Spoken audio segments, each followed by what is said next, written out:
Thank you, everyone who is here tonight. I am so excited to get to talk to you guys. So, by way of introduction, my name is Emma. I am a management consulting coach at Leland, and I am kind of having an office hours slash ask me anything about breaking into consulting. So, to kind of further those introductions, let me tell you guys just a little bit about myself before we hop in. And then I think maybe we can set some expectations, talk about how we want to manage the flow of questions and everything. And then we can get started.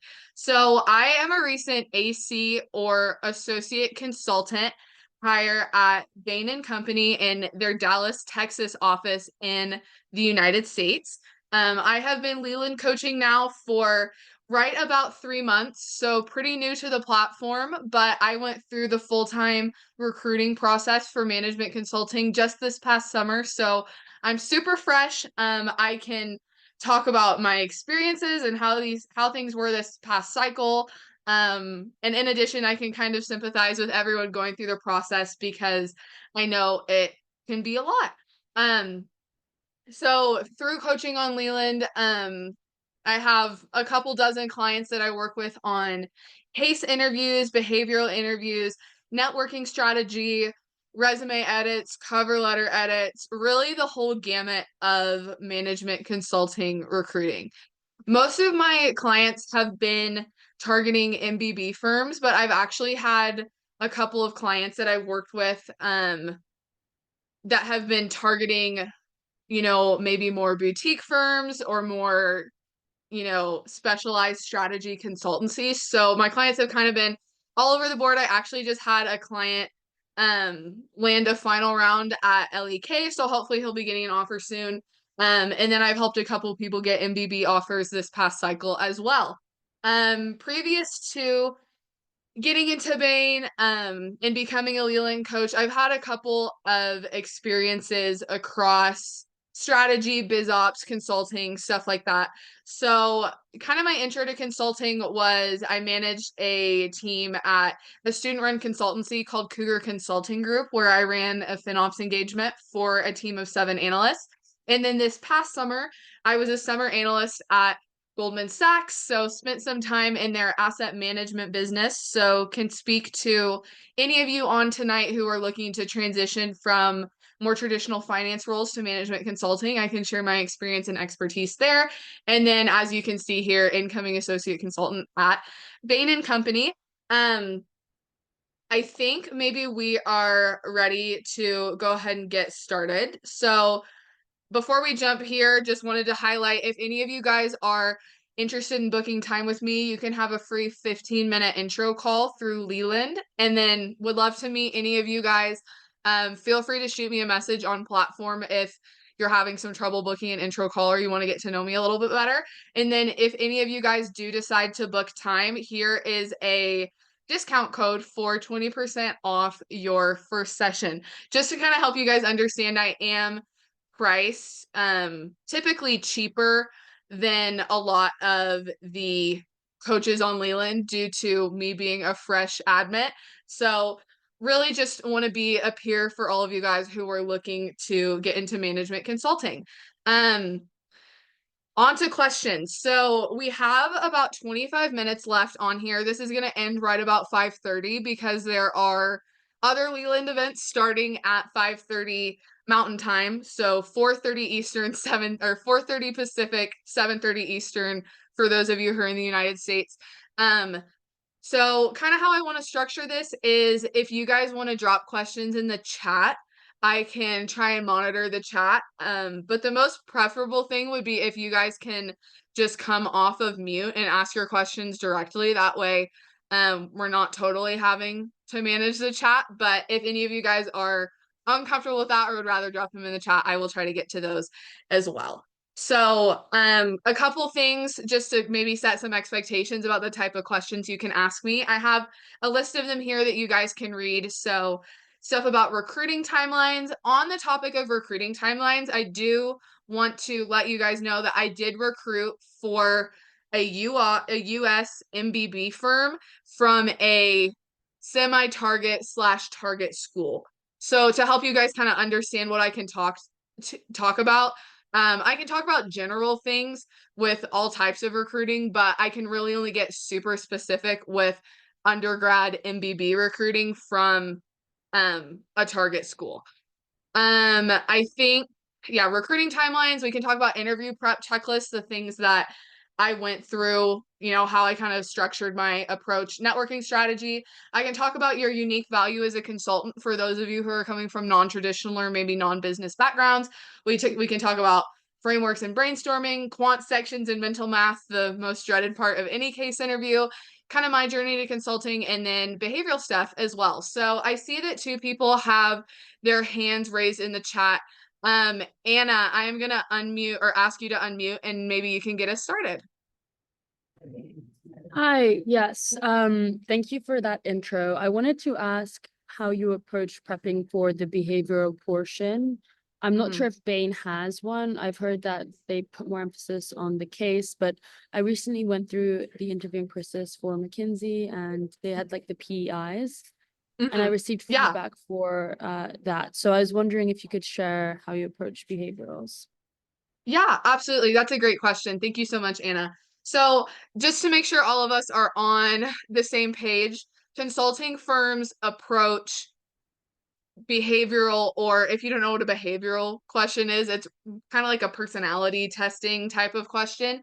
Um, and consulting firms all approach those differently. So as Anna pointed out, McKinsey, for example, has a formalized behavioral interview portion of their interviewing process. It's called the PEI, whereas Bain and I think BCG is kind of in the middle, but Bain doesn't have any type of like formal behavioral interviews. It's more ingrained within the case and networking. So the way that I approach those questions, this is going to sound kind of cliche, but I really relied super heavily on the STAR method whenever I was answering behavioral questions. One of the biggest downfalls of people interviewing for consulting and behavioral questions in general is that people don't really have a clear narrative that they're trying to portray with their answers, given the fact that consulting recruits from a wide variety of backgrounds. People really aren't sure what to say. And then they end up sounding muddled, confused, or kind of wishy-washy on whether they want to be a consultant or not. So make sure that you're relying heavily on the STAR method for answering questions. So that's situation, task, action, result. For those of you who are unfamiliar, that will help you seem like a very results driven candidate, and it will also allow you to kind of tell your stories in a way that are kind of contributing to your resume as maybe an additional resume bullet. Another point of feedback for behaviorals is oftentimes they'll ask you about, tell me about a story when you did this, or tell me about a time you were on a team that was like this. And a strategy that I used whenever I've interviewed at other firms, not Bain, and really just interview in general, is you want to tell stories that they're not going to be able to get off of your resume. So if you have, a certain project on your resume or a certain teamwork experience, try and pull different stories for your behaviorals so that you're adding to your comprehensive picture as a candidate rather than just droning on and on about the same 2-3 experiences that you may have had. The last thing that I want to point out as a tip for behaviorals is to really get to understand the mission, the values, stuff like that for the firms you're interviewing at, and try and integrate those phrases or verbs into your answers. So for example, Bain has this saying where they like call it their North Star or whatever, and how the North Star is what guides them in their life. So whenever I had like my mini behaviorals in my case interview, like I mentioned those phrases, and it just makes you sound I guess more dedicated to the firm that you're interviewing at, and it shows that you kind of did your homework. Hope that helps. Anna, feel free to follow up in the chat or shoot me a message on platform and we can talk more about that. I'm going to go ahead and unmute Mike now to ask a question. Hi, thank you for this session today. I had a networking question. So I wanted to know, first of all, how important is networking and why does it matter? And second question is, for each firm that you apply to, like around like how many like consultants do you want to like connect with? Yeah, yeah, both really good questions. You're thinking about this in a great way, Mike. So networking, and you want to know like why does it matter or how much does it matter at different firms? So Mike is definitely right. There within consulting, the industry in and of itself has different firms that value networking to different extents. So at least for the MBB firms, in order of placing the least importance on networking to the most importance, my experience has been that McKinsey is the most, like, if you can call it, merit based resume screening process, so the least importance on networking. BCG is kind of in the middle, and then Bain places a very heavy importance on networking. Kind of the reason that it matters is consulting is a very competitive industry to get into, whether it's an MBB firm, a boutique, really any type of consulting work is very difficult to get into. And as a result, for every one candidate that they have room to accept, they can get hundreds and maybe thousands of applications. So the purpose of networking is, but even before you apply or after you apply and you're waiting to hear back about being selected for an interview, you're kind of going through a mini interview process every time you take a networking call with someone. So as they get to know you better, understand where you're coming from, understand your casing abilities, your behavioral fit, your cultural fit, stuff like that, it helps them understand from those hundreds or maybe thousands of applicants that they have for probably not that many spots, which ones they should move forward. So that's kind of the reason that it's important, is it helps kind of pick out the most promising candidates from the just massive and daunting piles of resumes and stuff that they get. And then your second question was how many people should you be networking with? This is a very consulting answer, but it depends. My advice is that you want to go for quality rather than quantity when going through consulting networking.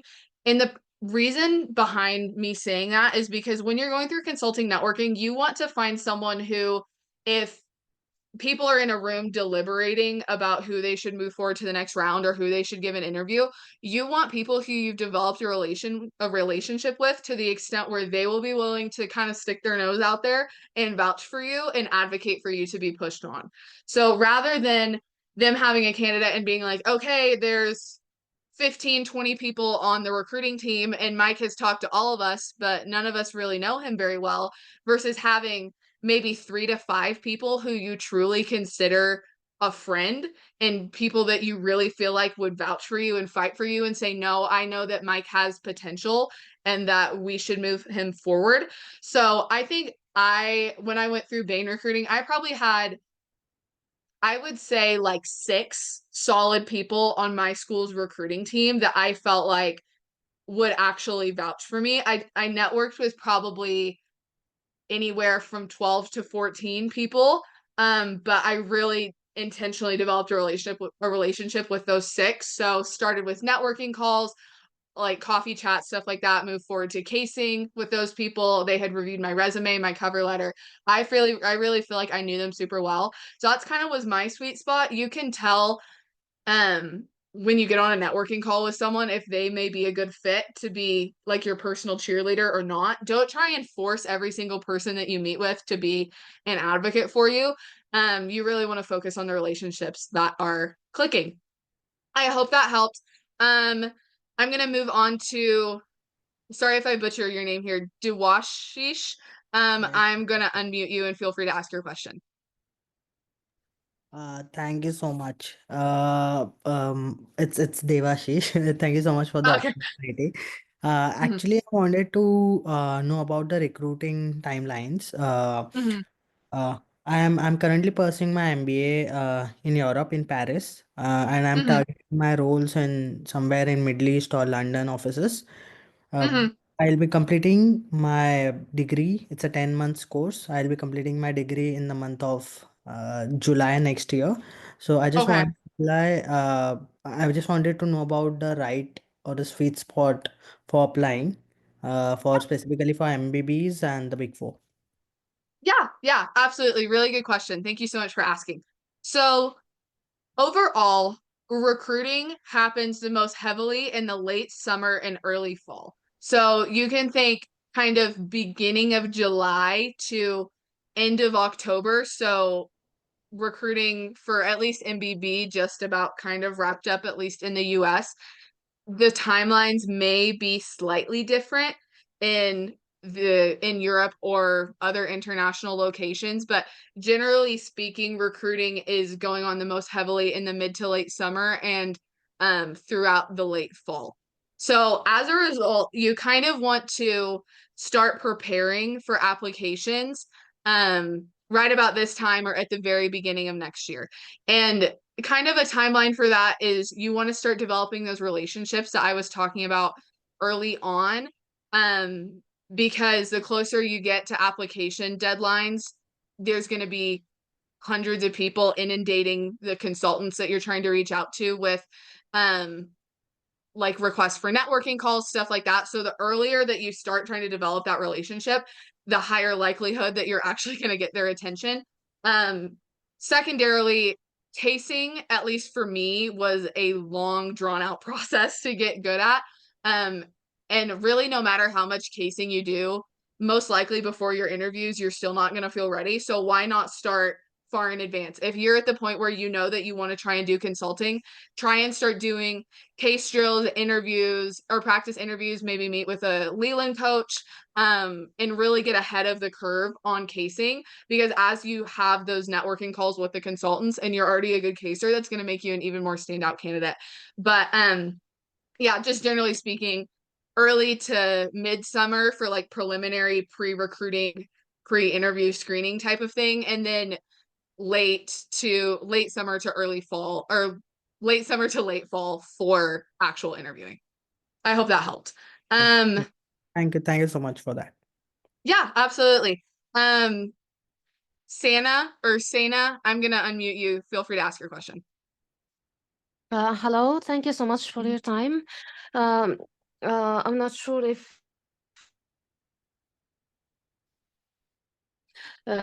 my question is on spot. First of all, confused. How do I present myself as someone who's been so long in administration? And recently, I've got an MBA in doing business across the world.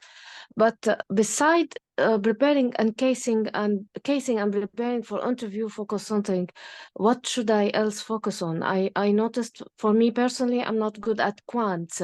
Like I've done an interview, the case exam test for a position in business analytics for in McKinsey, and I failed in it because of quants part. This is a part of my question. Another question, like, should I be good in analytics in general and finance or not? Yeah. Like, should I be very good or just like, what should I exactly focus on? Like, I'm not coming from a finance background. I got an MBA and I worked in administration in a finance industry, in oil industry, actually, in finance management, but I've never been like an accountant or worked on my hands.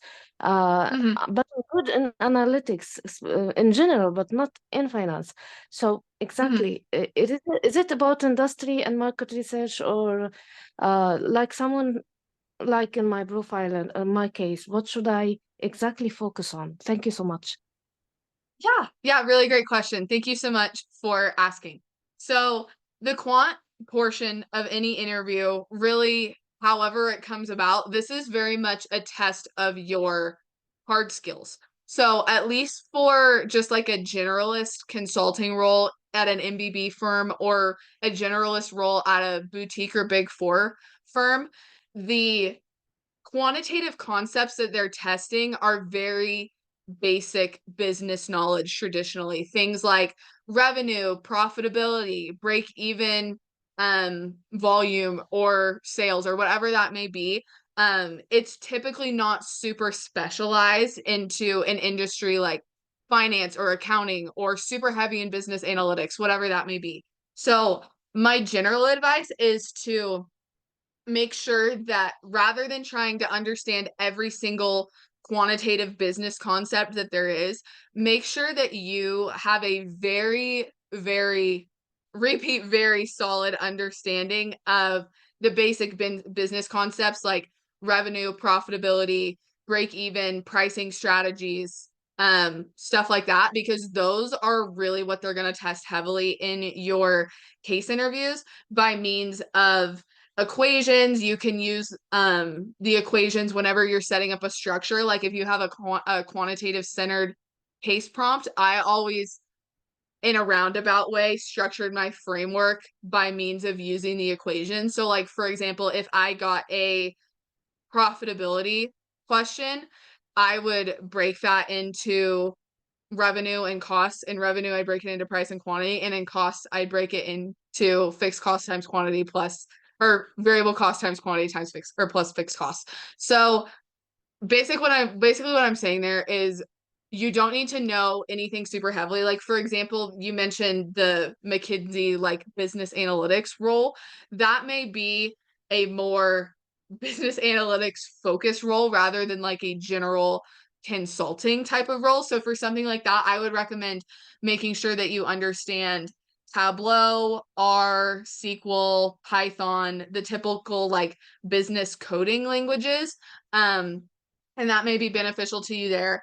But for everyone else on here that's just looking at more of a general consulting role out of either undergrad or an MBA, you can expect, rather than a wide breadth of business topics math wise, you can expect a smaller breadth but more depth in the more basic ones. I hope that helps. Elliot, if you want to go ahead and ask your question. Yeah. Hi, Emma. Yeah, thanks for the session so far. So I've got a two-part question. I guess number one would be, what's the difference in terms of preparation for MBB as compared to boutique? And then I guess number two, or the second part of that is, so let's just say the resources that we're going to use. Again, what's the difference between those two? And if you can suggest any good resources that we can look into. Yeah, absolutely. Great question. So main difference between MBB and boutique is usually for an MBB firm, you're going to be going into more of a generalist role. So as a result, as you're going through your interview process and what they're looking for is less targeted. So what I mean by that is, for example, if you work for a boutique consultancy that specializes in energy consulting, they're going to be looking for people with experience probably in energy. Whereas for an MBB firm, you can be majoring in finance or you can be majoring in underwater basket weaving. It doesn't really matter, honestly, your background if you're trying to get into an MBB firm. What it more matters is showing an interest in consulting. So MBB, much broader, but as a result, it can be harder to tailor your narrative for why you want to be in MBB consulting. Whereas for a boutique, it can be easier to see if you're well aligned with probably what their recruiting strategy is going to be. And it can be much easier to articulate why you're interested in that specific firm.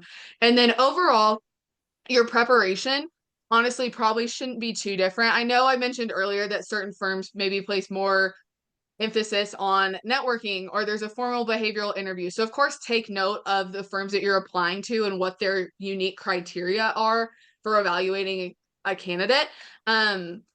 But a case interview is a case interview, kind of regardless of the way that the case is structured. So a really good resource that I like to use for my preparation was a service called Rocket Blocks. I paid, I think, $35 a month, and they have like drills and stuff that you can use on there. Another great resource, of course, we're on a Leland call right now, are Leland coaches. The consulting coaches that you can find on here, you can probably find for most consulting firms, either boutique or MBB or Big Four. You can find someone with experience at that firm. And those coaches that you can find on here are such a valuable and precious resource because they have gone through the interview process successfully and in most cases have even been kind of on the other side of the curtain running interviews. So of course, Leland coaches are a resource that I would use super heavily too. I know we have about five more minutes here. Let's see. I'm gonna check the chat really quick. Let's see. Yazid, I think I'm gonna unmute you. Feel free to ask your question.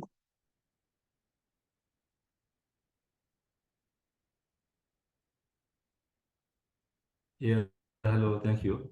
I have actually two questions, one for the networking and the recruiting. Networking, I would Mm-hmm. like to ask, I mean, I tried several times to go into like connect with some people from McKinsey or Bain or BCG, but I wasn't capable to reach them basically via LinkedIn or emails or whatever, because I don't Mm-hmm. have someone personally that I know. So it Mm-hmm. was so difficult for me until now to reach any of them. So I would Yeah. like to know what's the best process on this. The second thing is about recruiting, the recruiting process. Is it like having an MBA a must while applying to these companies? And is there an age limit for that? Yeah, really great question. Your second question will be shorter for me to answer. MBA is not a must, and there is not an age limit. Typically, consulting companies hire people from diverse backgrounds, so I wouldn't be too concerned about an age limit nor an MBA only restriction for people of a certain level of experience. Your question about the networking, I understand that it can be very, very difficult sometimes to reach people, especially if maybe you don't know someone who already works at the firm. It can be really, really hard to get to know them.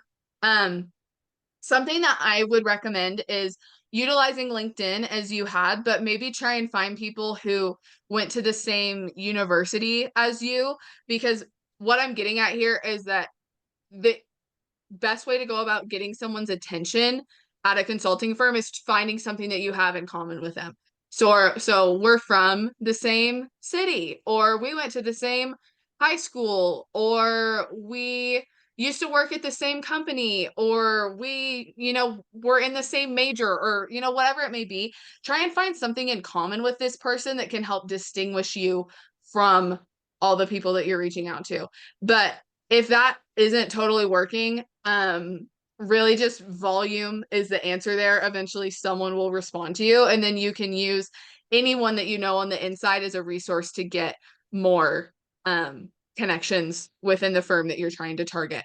Sorry, I know we have about probably a minute and a half left. Santa, I know that your hand is still up. Did you have a follow-up question, or is that a mistake? No, it's a missing. Thank you so much. I'm sorry. Okay, you're totally fine. You're totally fine. Okay, does anyone have one last question that they want to ask in the next 60 seconds?